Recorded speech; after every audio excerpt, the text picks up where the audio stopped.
And we are live. Hello, hello. Welcome to Confessions of a Global Changemaker.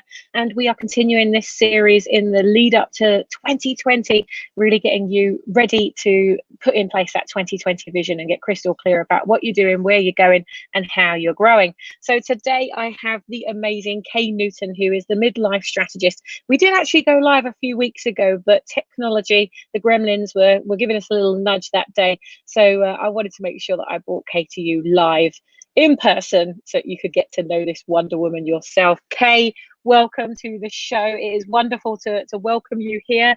You're coming live from Spain, are you, today? I am. I live in Spain. I'm very, very fortunate. I live on the island of Mallorca. I've been here 35 years, give or take a couple of years, sabbatical in Zanzibar. But yes, this is my home. Oh, wow. And what is it that you do over there? Like when you first, actually, we'll get into that in a minute, but like, why did you end up going there? Of all the places in the world you could have chosen, why there?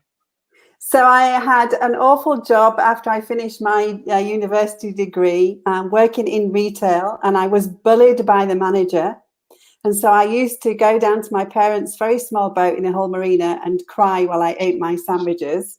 And whilst I was there one day, this huge, big, or in theory, huge, big, I mean, huge from Hull Marina, this big boat came into the marina. And I asked the lock keeper where the boat was going, and he told me Mallorca. So I jacked in my job, jumped on board the boat and sailed it to Mallorca, and I never swam back. So there's a big story there, but that's another day. I was not expecting that.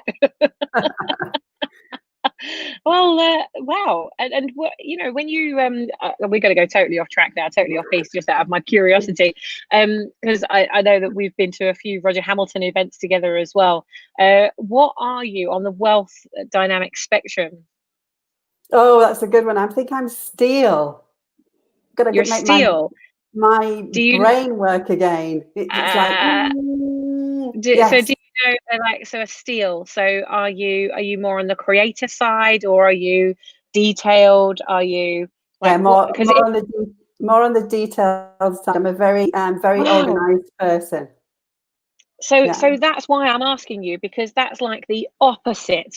You know, a decision like that, I'm just going to throw everything in, get on a boat and totally change my life, is not the decision of somebody who is really detailed and like list driven. I mean, do you look back on that now and think, who abducted Kay? What happened to Kay? Or is it like, actually there might be a little closet creator in there somewhere?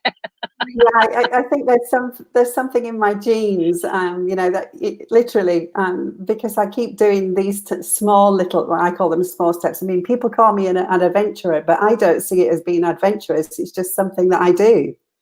Yeah. So going and doing something like that at that age, to me, was, I suppose, desperation from wanting to get away from working a 9-to-5 job, or a 9-to-9 job, and not enjoying it whatsoever, knowing straight away that I didn't want to be the type of person that lives the life inside. I need space and open air, and to be connected to nature. That's part of me. Are there any people that worked with you at that time that they saw you doing it, that thought you were mad, or family and friends thought you were mad, but then later on said, I wish we'd have had the guts to do that? Yeah, I had a sort of like thank you and goodbye party with my good friends from school, and it was a very interesting party. I still got some good school friends and people I used to work with in the retail. We had this party, and at the party it was the two camps divided. Those who were going, yeah, go for it, Kay, and those who were going, you're mad, you're nuts, how dare you, you know. So it's just one, but you have to follow your heart. That's part of it, isn't it? And do you think, is there any aspect of you know, when people are saying, oh, you must, or how dare you? I mean, that's quite a strong reaction. I mean, you must be mad is one thing, but how dare you is another. Do you think that's as a result of like showing them up? Like, what's the psychology, do you think, that's behind that? I think we'll never know what their psychology is. The thing is, it's how you react to it, isn't it? That's the most important thing. And my dad was always one of those that if you ever said dare you to him, it was like, just watch me, then I'm going to do it, you know.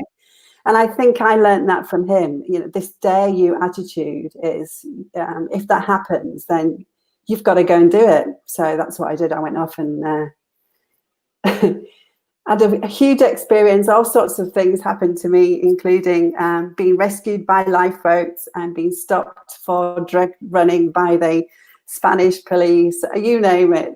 So a huge big book I could write about that. But that's such a long time ago. We're talking 35 years ago now. So yeah, life's moved on since then. Did you even speak Spanish when you made this decision to go? Did you even understand the language? Of course not. No idea. I've never been to Greg, hello. Sorry, I was just looking. I can't ever see if you don't put your name next to the comment. I can't ever see who it is that's saying hello.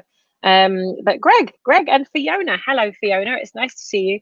So Kate, the way that you did that. Sorry, my mind is completely, my noodle is fused, right? So the way you did that, you know, how is that a way that you have then grown your business? Like, have you noticed that when you let go and you make decisions based on your heart instead of your head, like it's just go with your heart, go, you know, the gut instinct? Have you noticed, you know, when you do that in business, are the results better? Are they worse? Like, what happens when you translate that into the business world? Yeah, I think it's one of those things that, you know, if it's ingrained into you, and it is ingrained into all of us, if you listen to it, it's not always easy to listen to it.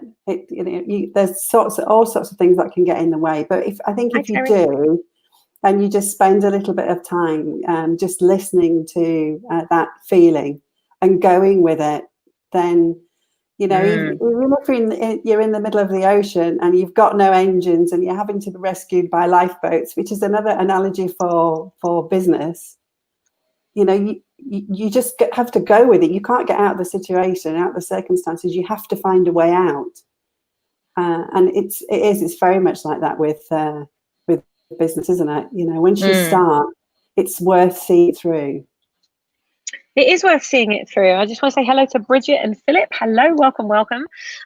So, I mean, there's a lot of entrepreneurs and business owners that it gets to the point of struggle where they're almost embarrassed to ask for help. You know, using the analogy of the boat, you know, you've got these lifeboats and you've got people around you, but I think there's an element of you know, embarrassment, isn't there? If you're ever struggling in business, if we look at it from that point of view, if you're ever struggling or you're not used to asking for help, you know, I when I interviewed Cheryl Bass the other day, I spoke at her event in Cardiff last night, and it was so funny because when we were chatting about the summit that's coming up in a couple of weeks, I can't believe how fast that's coming around, the summit in a couple of weeks, talking about what she's speaking about and what we're going to do, and she said, Sammy, how can I help you?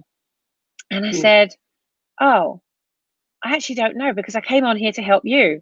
And it was just so funny, you know, when you have change makers that are on such a mission to make great change, we forget to ask for help because we're constantly wanting to serve. Is that a character that you see in the midlife women that you are working with now?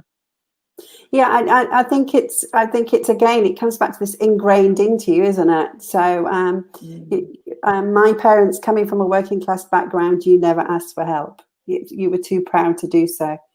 And so, yeah, the same on the boat as well. You know, if we're still talking about that, I remember it was probably 4, 5 or 6 hours before the weather turned without engines, before we realized we had no choice. You know, you have to get help.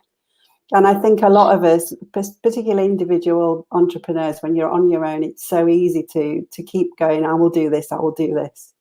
And when eventually you put your hand up, you go, why on earth didn't I do that 6 months earlier or 10 months earlier or whatever it may be?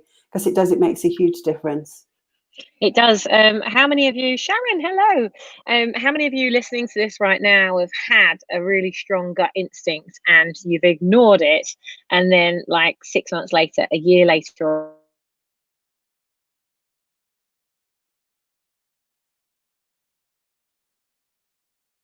things Oh, had a little blip there. Definitely things that I look back on now and I think, oh God, 3 years ago I could have sorted that out, and I didn't, because you hear the calling, but it's like, I don't know, what is it about those of us that just want to keep going. I think that's one of the things that Richard Branson, when I read in one of Richard Branson's books, was that, actually the sign of a really good, strong entrepreneur is knowing when to quit. Mm-hmm. Mm-hmm. It's not continuing because you said you would, almost like this valor kind of mission. It's actually recognizing when to stop, when to quit, and not struggling on. Yeah, it is, isn't it? So another little story I have for you is that I walked the Camino de Santiago 2 years ago, which is a pilgrim walk across the top of Spain. So you walk from the Pyrenees right over to Santiago de Compostela. And that took me 34 days, 729 kilometers.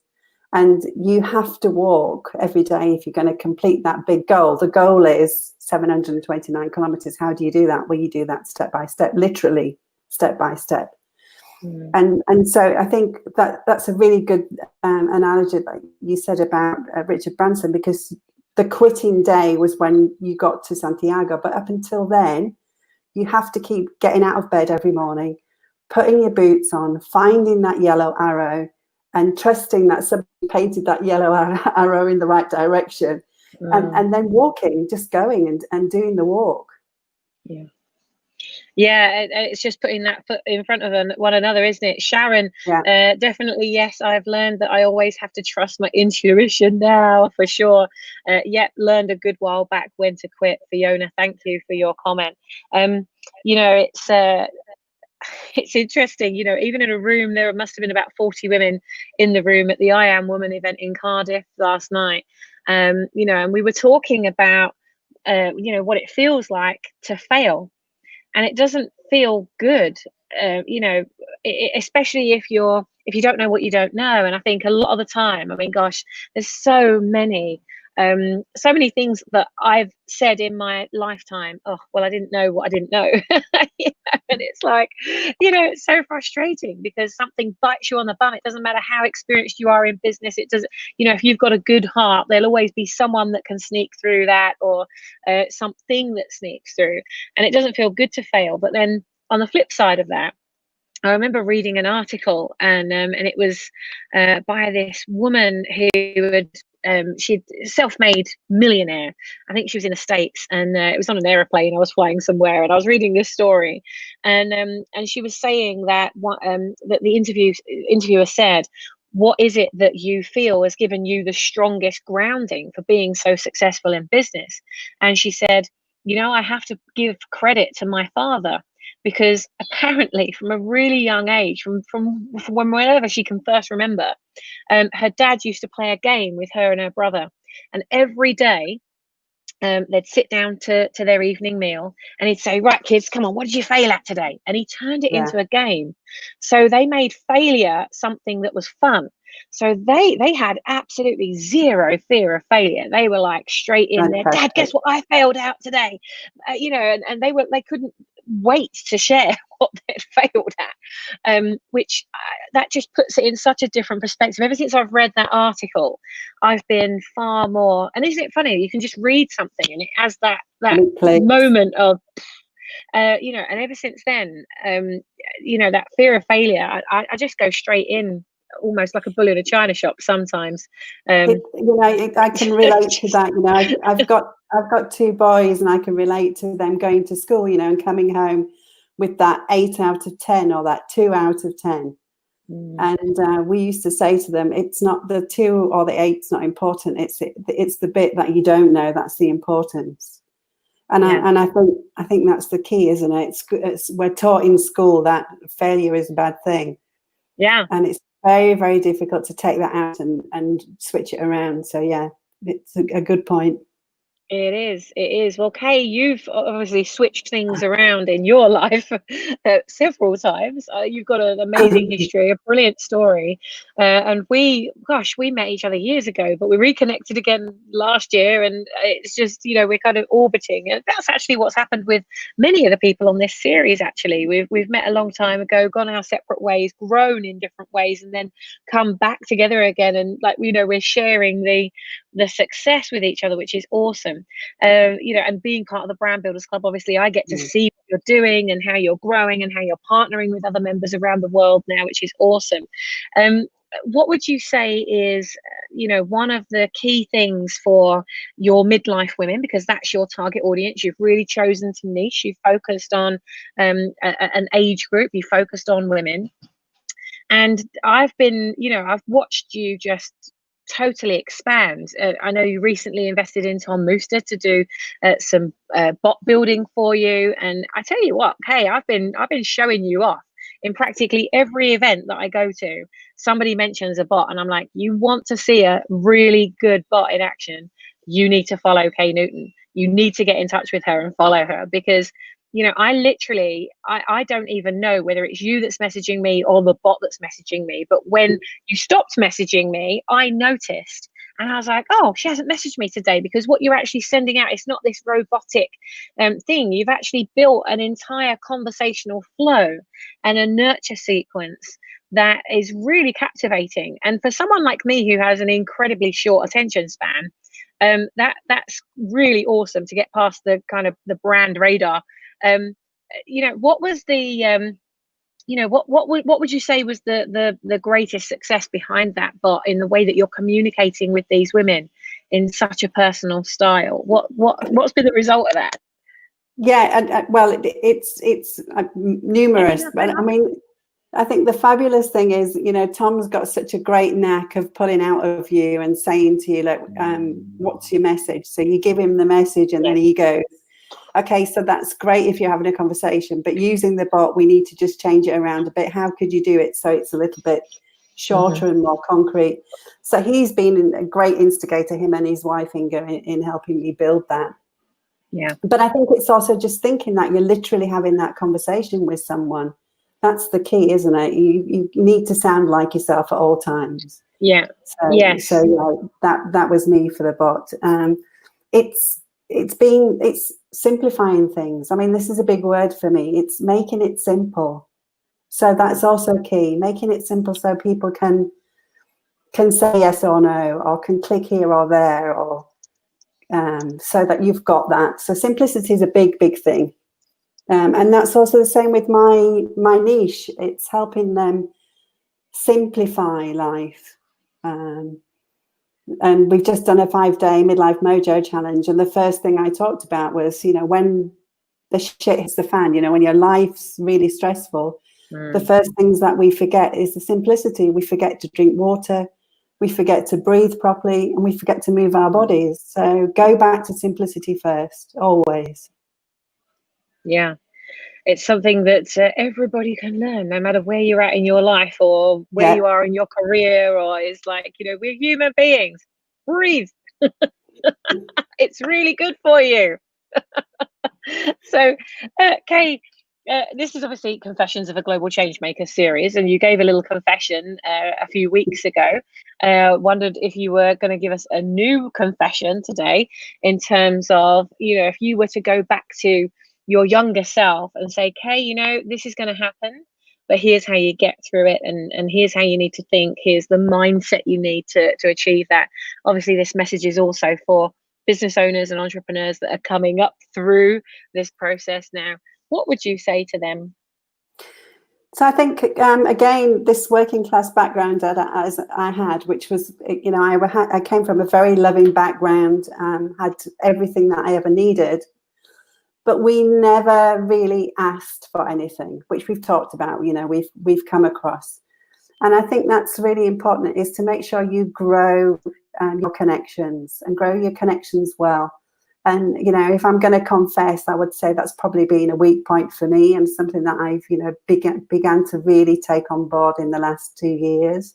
You really have to find the connections that can help you grow your business. And there's a wonderful way of asking for that rather than being needy, which is something that I've learned from you, Sammy, and your wonderful brand building club.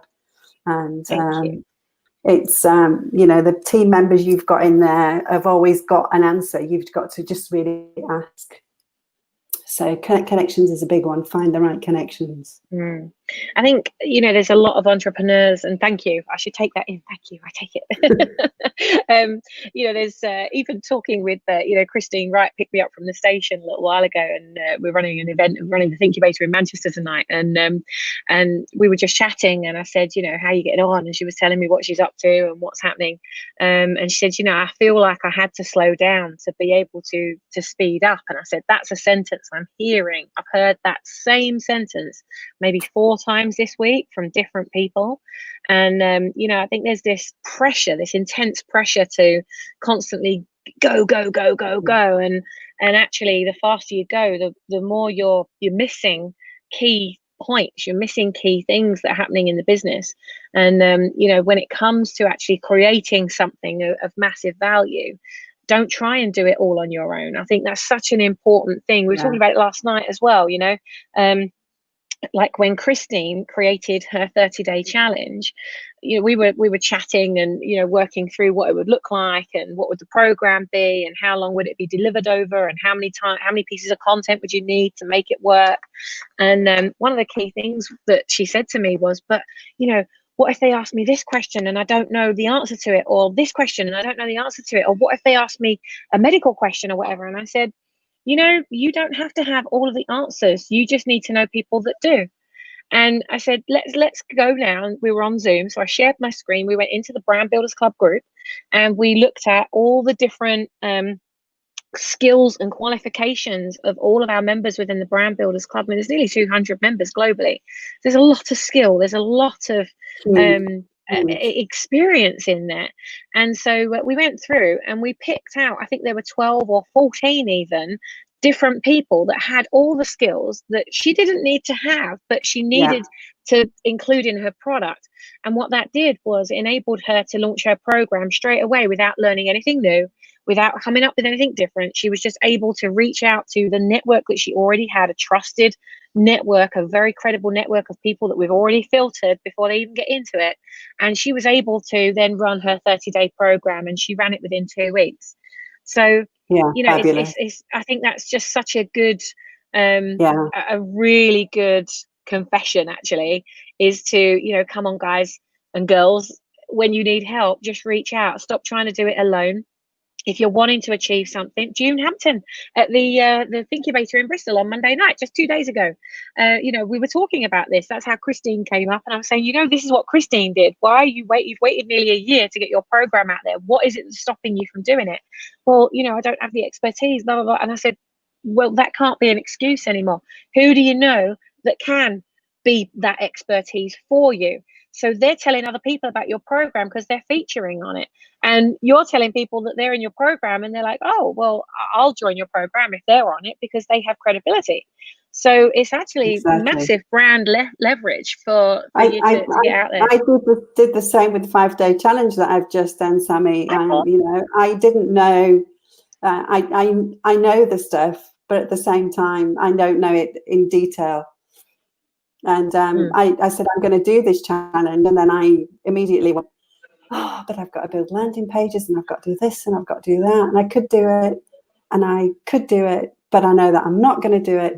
So I reached out to the wonderful Sarah Cox, who's in Brand Builders, and said, Sarah, help. And she said, yeah, I can do all that for you. And then I reached out to the wonderful Tasha Chen and said to Tasha, can you do the money bit for me? And on it goes, and there you have, you've got an absolutely fabulous challenge. And you've used your connections to help you do that. So and you can productize it as well. For me. Yes, I know. You've been a member for, is it over a year now? Have you been a member for a year? Is it over a year? Yes. Oh, wow. Over a year. Gosh, time is going. We must be doing something right if you've signed up again. So Kate, you're coming to the Vision, Voice and Visibility Summit. So we've got hundreds of change makers. Today ready for it. Yeah, look lovely. I know, it's, I can't believe it's only a week away. So we're bringing all these change makers and entrepreneurs from all over the world into one place in Manchester, so that, Kate, you'll be partnering with people, you'll be collaborating with people in a new way, you'll have a whole new team, you'll walk out with a whole new team. This is an event unlike any that I've ever run before. I'm a little bit nervous, I must say. You know, we're pushing some boundaries big time. I've been in Cardiff this morning having a conversation with one of our apprentice style panel, coming up with the challenge in the room, and I was just like mind blown. I'm thinking, if we're going to achieve this within 3 days. There is something so big that this group is going to achieve, way beyond your business, way beyond anything that you've maybe ever done before, and reaching lives in an enormous way, to, you know, in a way of kind of proving to you, look, if you can do it with this, you can do this in your own business. And you're going to be working on your own business, of course, while you're there as well. But that's a little sneaky tip. I'm so excited about what we're going to do together. Honestly, it's just amazing. I wish I was attending the event without running it, because obviously I've got all of these things going around in my head. I'm like, I want to enjoy this. I think we've got a brilliant event team, so they're going to be handling it. Maybe I can just step in and enjoy it with everybody else. Paul, hello, it's good to see you. Sharon, June, yay. Well, we're going to be back in Bristol in January. I don't think we've got any other incubators that are going to be running in Bristol for December, isn't it? Bloody hell, we're almost at Christmas. So, but yes, well, June will be there. Sharon, I'd really, really want you to be there. Like, Sharon has an amazing training company, and she supports training companies. And I'm like, you've got a whole room of training companies who are flying in from all over the world. You need to be partnering with those people. I mean, how amazing that it's like the event has almost been created just for Sharon. It's just so many people to partner with. And guys and girls, if you haven't got your ticket for the Vision, Voice and Visibility Summit yet, here is how you can get them. I'll put it up on the screen there. There is a live stream option. There are no VIP tickets left. I was going to say there is a VIP option, but there are no VIP tickets left. So it's the general admission tickets. They're just £397. It includes all 3 days. Your lunch is included, even your meal on the Sunday evening with a black tie celebration that we're having on the middle evening, and there's so much included that your mind's just going to be blown. Your network's going to expand. There's so many things that are going to happen within you up here. Day one is all about up here. No amount of anything that we do together is going to work unless this has a bit of an upgrade. So we're going to kind of unplug you from your business. That's why we're taking you out of your life, out of your business, and we're putting you into a brand building bubble for 3 days. So, the only connection you should really be having with the outside world is to share about your business, like really getting that visibility to your business. And we're going to train you how to do that. Kay, what are you expecting to get from it? Well, I love coming to your events. Every event, I come away with something I never expected to come away with. So it's the surprise, and really it comes back to what we talked about earlier. It's the connections. As well as meeting the amazing people that you've got lined up for us. It's also the person you sat next to, and the one thing they may say that leads to something else, and you never know. And I love that. I love the not knowing. There's always something. Oh, Sharon, you're working on it. God bless you. Yeah, there is always something. It's funny because I went to an event a couple of days ago. Where was I? Oh, it was Bristol. It was the Thinkubator. And we only had 5 people registered for it. And of course, I live in Manchester, and it's a long way to go to get down to Bristol. And I thought, maybe we should just postpone it and we'll do it in January. And I thought, no, there's something, following intuition, there's a reason why I need to be in Bristol. I don't know what it is, but there's a reason I need to be there. So I get down there, and there were 5 people, but they couldn't have been 5 better people, 5 more qualified people, 5 incredible change makers, that we didn't even do any masterminding. Like at the Thinkubators, we always do at least an hour and a half to 2 hours of masterminding. We didn't even get to masterminding. The group was so into it. The group were working really, really well together. They were talking about partnerships by the end in 3 hours. In 3 hours. Like, there was the most magical stuff happen. And I stayed at June's that night, and went across to Cardiff yesterday to then speak at Cheryl's event. And June and I were sat up till 2 o'clock in the morning. And there were so many things came out of the conversation that I had with June that weren't even a part of the event. And so I really believe that actually, the stuff we do in the classroom is awesome. But what happens is the magic that happens outside of the room. Exactly. When you bump into the most unexpected conversations that just blow your mind. So, guys and girls, if you haven't got your ticket, make sure you do get your ticket. And like I say, there is the live streaming option if you can't make it physically. Come along and meet Kay. Come and do some business together, do some networking together, and reach into both of your networks to see how you can really expand what you're doing.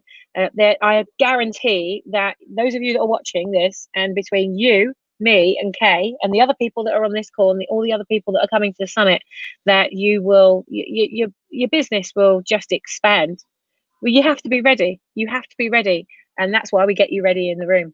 If you're thinking, oh, I don't know, what if I'm scared about how my life's going to change when I do this?